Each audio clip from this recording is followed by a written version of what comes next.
Bueno, buenas tardes, profesora. Me puedo explicar como los conceptos generales del proceso de síntesis de proteínas. Eso se basa en el dogma central de la biología.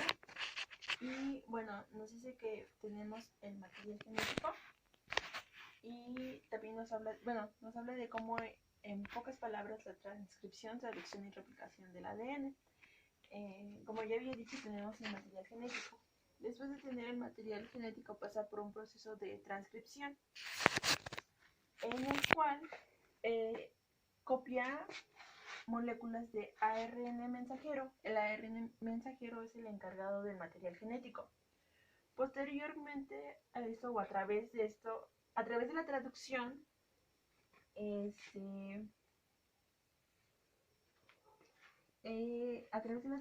eso se convierte en cadenas de aminoácidos. Después de transformarse esto en cadena de aminoácidos, la cadena se pliega para formar una proteína. Esta proteína puede ser una proteína de enzima o una proteína que une a un citoesqueleto. Ya después de que se realiza como tal todo este proceso, va a empezar la replicación. Y la replicación nos sirve para mantener constante y estable el material genético, la cantidad de material genético. ¿Y en dónde se realiza todo este proceso de síntesis? El proceso de síntesis del material genético se realiza en el ribosoma,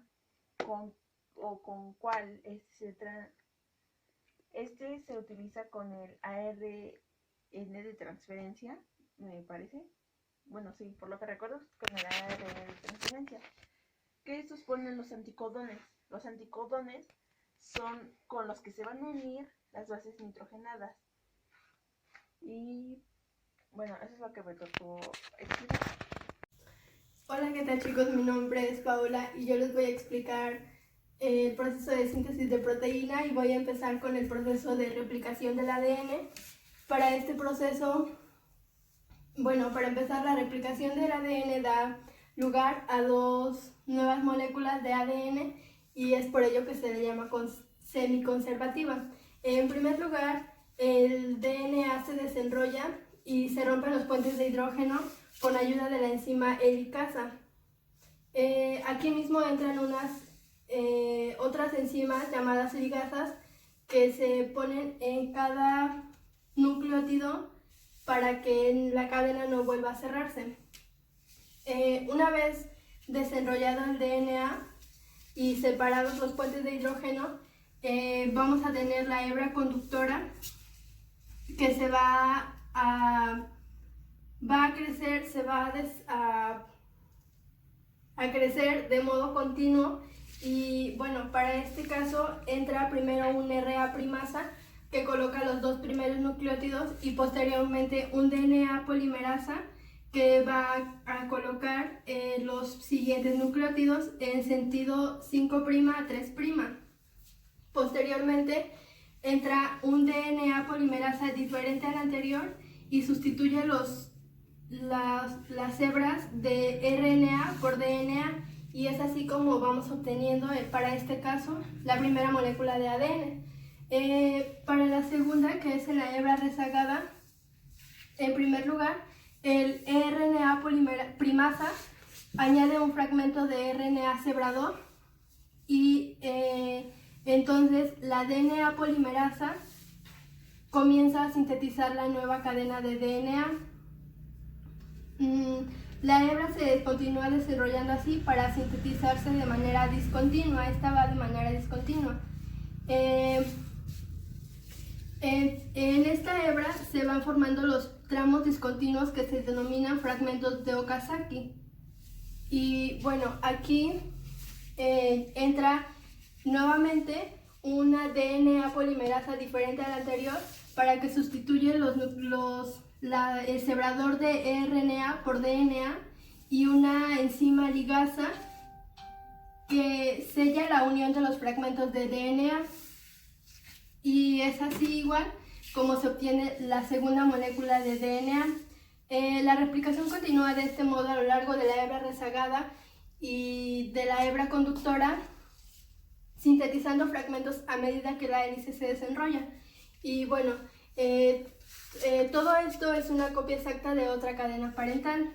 Y bueno, aquí ya podemos ver cómo ya tenemos nuestras dos nuevas moléculas de ADN.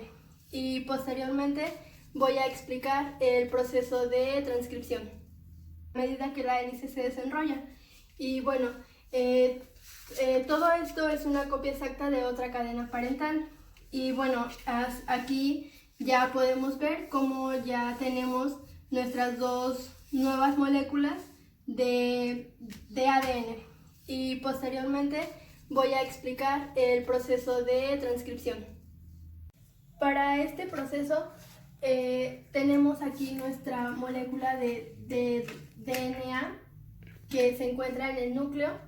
Y bueno, para este proceso entra una enzima llamada RNA polimerasa, que es la responsable de desenrollar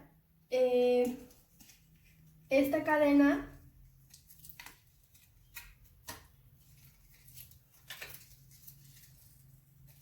la rompe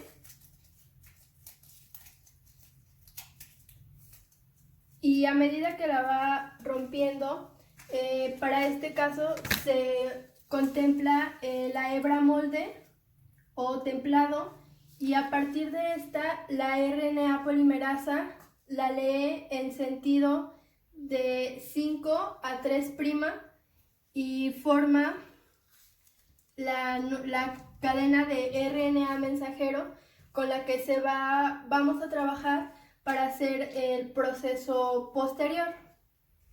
Y bueno, como aquí vemos, tenemos timina, adenina y citosina, y para este proceso, como vamos a obtener una cadena de RNA, sabemos que para este proceso, para el RNA, en lugar de timina utilizamos uracilo, y bueno, así se va formando y posteriormente para que llegue al ribosoma.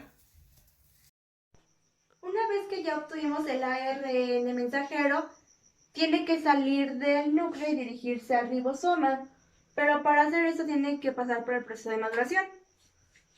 Este proceso consiste en separar los extremos de la parte céntrica, que es la que no sirve para realizarse la proteína. Entonces, inicia el proceso de corte y empalme que realiza la enzima de restricción. Entra y separa los exones del intrón, y al momento de hacer el corte, va a retirar la parte que no sirve.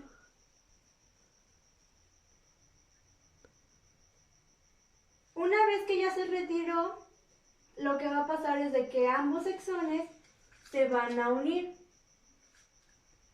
Cuando se tiene esto, el ARN mensajero pasó a ser más pequeño, pero sigue sin poder salir del núcleo. Es ahí donde interviene el CAP, que se va a agregar, y este puede ser también conocido como casquete, que va a provocar que salga del núcleo y que al momento de llegar al ribosoma sea identificado y se le permita la entrada. Además del CAP, va a intervenir la cola poli A. Esta está formada por 200 o 250 adeninas.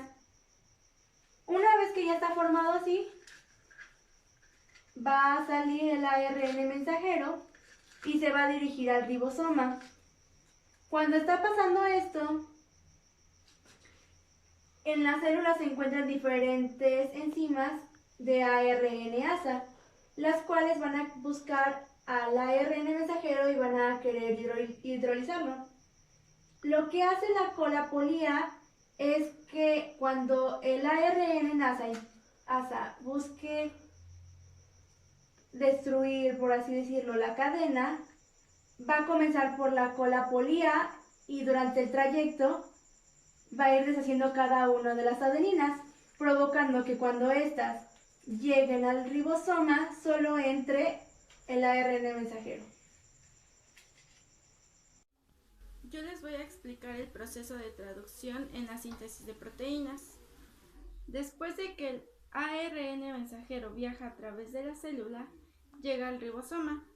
El ribosoma se divide de dos partes, la parte A y la parte P.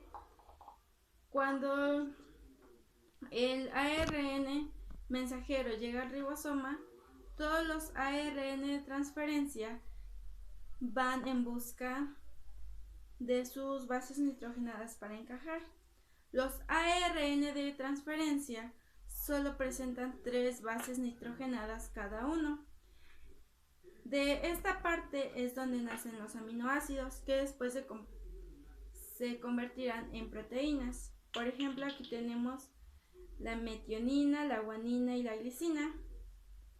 Ahora, a los ARN de transferencia se les llama anticodones, mientras que al ARN mensajero se le llama codón. ¿Ok? Entonces, en esta parte, cada uno va a buscar su codón. Por ejemplo, la U, que sería el uracilo, va a buscar a la A. Y así cada una se va a ir uniendo y van a ir cortando al ARN mensajero, en donde cada ARN de transferencia puede ensamblarse. Y después de este proceso,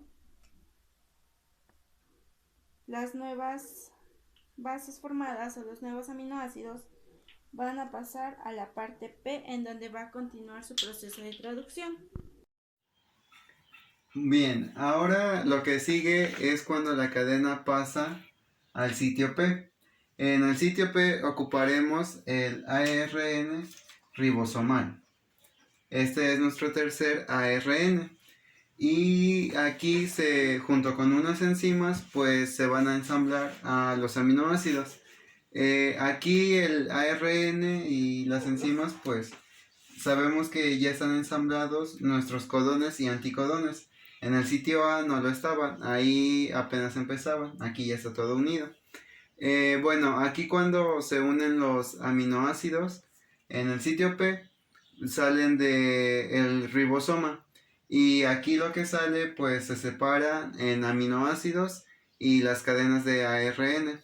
Cada una sigue un rumbo diferente. Las cadenas de ARN salen hidrolizadas. Esto quiere decir que ya están cortadas, y esto fue gracias a las enzimas que pues las lograron cortar. Después de este paso, pues estas son reutilizadas porque se puede usar para un nuevo proceso con otras proteínas para nuevamente llevar todo el proceso a cabo. Y así pues termina el de la cadena de ARN.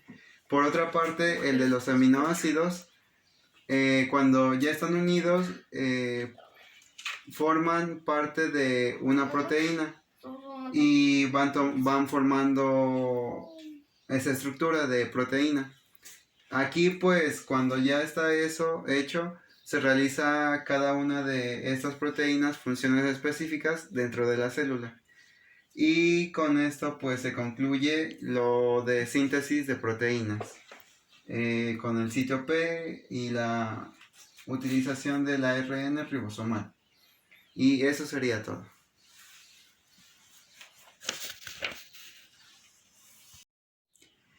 En conclusión, podemos ver que la importancia de la síntesis de proteínas es muy grande, porque dentro de este proceso se utilizan agentes que pues son vitales para la vida y que tienen que ver mucho con las células, que son lo que nos conforman a cada ser humano y también a cada ser vivo. La síntesis de proteína, podemos ver en ella que los ácidos nucleicos se encuentra la información genética. Esto quiere decir lo que nos caracteriza a cada ser humano y lo que nos diferencia unos de otros. También lo que logramos aprender fue a hacer un trabajo en equipo. A pesar de estar a distancia, pues logramos resolver el conflicto de no poder reunirnos todos en un solo lugar y poder grabar este video para poder entender mejor el tema y para comprender lo que pasa en las células y cómo se da el proceso que parece algo tan mágico y que puede parecer un poco sencillo, pero en realidad tiene mucha dificultad, pues son procesos que no lograríamos hacer nosotros y que se dan en nuestro metabolismo. Eso es todo, gracias.